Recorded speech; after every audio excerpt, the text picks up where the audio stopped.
Foundation Stones to Happiness and Success by James Allen. Chapter 2. Sound Methods. From the 5 foregoing right principles, when they are truly apprehended and practiced, will issue sound methods. Right principles are manifested in harmonious action, and method is to life what law is to the universe. Everywhere in the universe there is the harmonious adjustment of parts, and it is this symmetry and harmony that reveals a cosmos, as distinguished from chaos.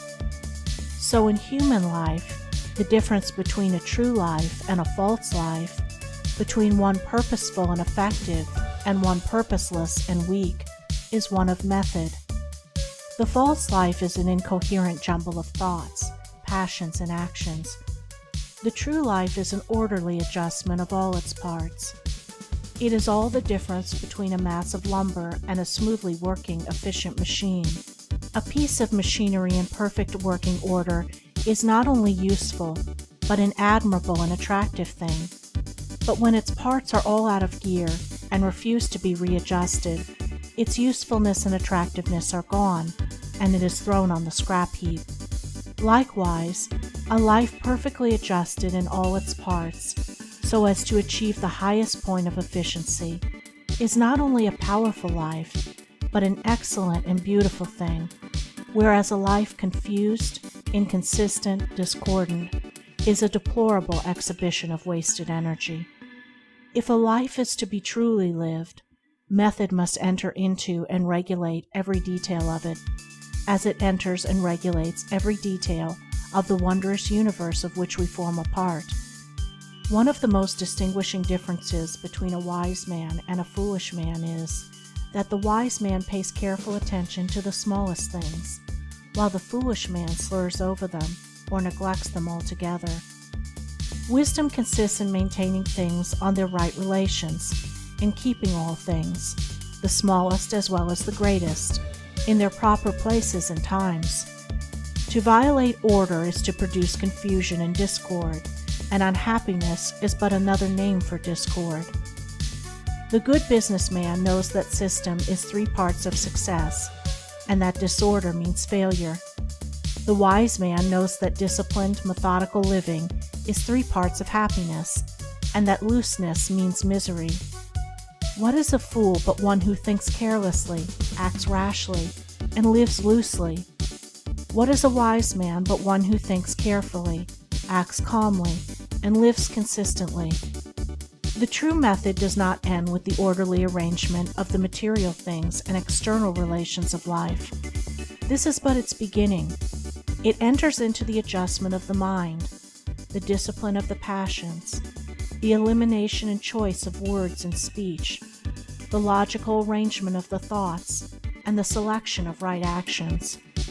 To achieve a life rendered sound, successful, and sweet by the pursuance of sound methods, one must begin not by neglect of the little everyday things, but by assiduous attention to them.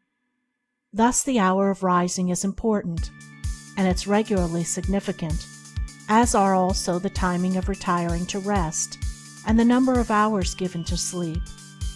Between the regularity and irregularity of meals, and the care and carelessness in which they are eaten, is all the difference between good and bad digestion, with all that this applies, and an irritable or comfortable frame of mind, with its train of good or bad consequences. For attaching to these meal times and meal ways are matters of both physiological and psychological significance. The due division of hours for business and for play, not confusing the two.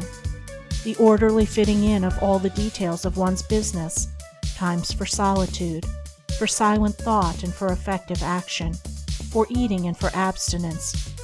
All these things must have their lawful place in the life of whose daily round is to proceed with the minimum degree of friction, who is to get the most usefulness, influence, and joy out of life.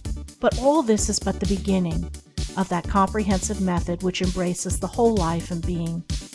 When this smooth order and logical consistency is extended to the words and actions, to the thoughts and desires, then wisdom emerges from folly, and out of weakness comes power sublime. When a man so orders his mind as to produce a beautiful working harmony between all its parts, then he reaches the highest wisdom, the highest efficiency, the highest happiness. But this is the end, and he who would reach the end must begin at the beginning. He must systematize and render logical and smooth the smallest details of his life, proceeding step by step toward the finished accomplishment. But each step will yield its own particular measure of strength and gladness. To sum it up, method produces that smoothness which goes with strength and efficiency. Discipline is method applied to the mind. It produces that calmness which goes with power and happiness. Method is working by rule. Discipline is living by rule. But working and living are not separate. They are but two aspects of character, of life. Therefore, be orderly in work. Be accurate in speech. Be logical in thought. Between these and slovenliness, inaccuracy and confusion, is the difference between success and failure, music and discord, happiness and misery. The adoption of sound methods of working, acting, thinking, in a word, of living, is the surest and safest foundation for sound health, sound success, sound peace of mind. The foundation of unsound methods will be found to be unstable, and to yield fear and unrest even when it appears to succeed, and when its time of failure comes, it is grievous indeed.